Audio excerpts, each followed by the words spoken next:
décor est irréel.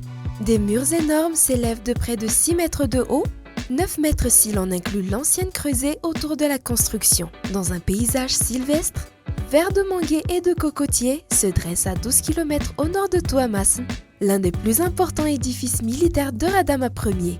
C'est le fort de Fullpointe. Le Manda de Fullpointe, comme on l'appelle en malgache.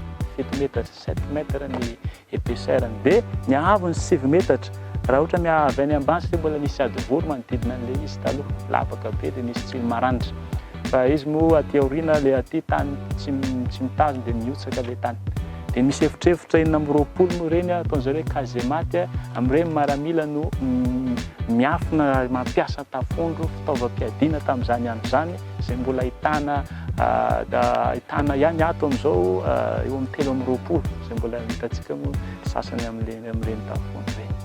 Il s'agit là d'un véritable trésor architectural, ne serait-ce que par rapport aux matériaux exploités. Si on sait que l'on a utilisé du coquillage, de la roche, de la résine et des œufs, on ignore dans quelle proportion exacte ces composants ont été mélangés pour que la bâtisse tienne aussi longtemps dans un état de conservation relativement bon. Tsisy menaka nefa nampiasaina, tsisy ciment fa korandrika miaraka amina tapotsina atody. Zay niaraka ny tantara. Ireo zao vato natambatambatra an'zareo amin'ny ditikazo. Zay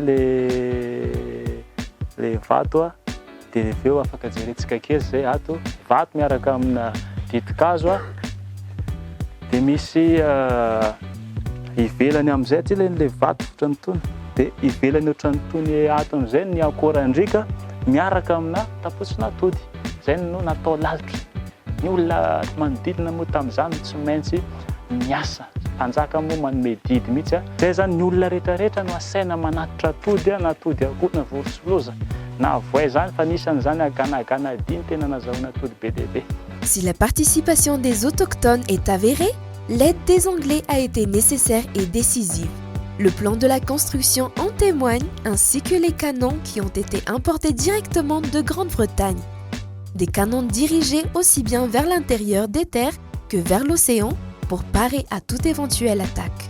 Yakatra amin'ilay misy rihana indray tsika misy tafondro manodidina izay tifirana na ny fahavalo avy ato anatiny na ny fahavalo avy any amin'ny ranomasina. Hitantsika zao ato zao andrefana tsisy ranomasina fa misy tafondro ihany misy koa tany amin'ilay misy ranomasina nisy daholo zany. Zany hoe manodidina ilay toerana na sino daholo tafondro avy tamin'ireo anglisy. Ahitana tafondro moa ato 320 ny tafondro sisa tavela fa maromaro an'izay sy taloha. Dia teto tafondro ity zany misy soratra eo ambony hoe JR George Rex. Misy moa miteny hoe Jean Laborde no nandefa tafondro tety. Ilay Jean Laborde zany raha ny tantara jerena taty amin'ny 1:790 no tonga tafaran'ny fanjakan'ny Radama zany tamin'ny andro ny ranavalina voalohany ery Mantasoa. Dia misy an'izany hoe RAM zany le tafondro Jean Laborde ranavalo manjaka. Tia JR. Raha mijery koa zany ny tafondro na ny ivelany ihany dia le misoratra JR ohatran'izao dia tamin'ny mpanjakan'ny Angleterre George, roi George. Car ce fort est le vestige d'un royaume qui a débordé de ses propres frontières, celui de Limerne, celui de Radama Ier. Pour revenir à l'histoire, grâce aux 2 conventions mérino-anglaises de 1718 et de 1820, Radama Ier s'était promu roi de Madagascar et fut reconnu par la plus grande puissance maritime d'alors, la Grande-Bretagne. Il a alors modernisé son armée avec l'assistance du gouverneur de l'île Maurice, Farquhar, et d'agents anglais comme James Hastie. Le nombre d'hommes de son armée s'est multiplié, dès lors capable d'atteindre les côtes. En 1823, le roi lui-même a ainsi débarqué à Fullpointe après avoir initié la construction du fort, tout en nommant Rafarala Andiatina gouverneur de la région. Ce fort aura servi, en plus des 5 autres forteresses érigées sur la côte, à repousser les velléités de conquête des Français.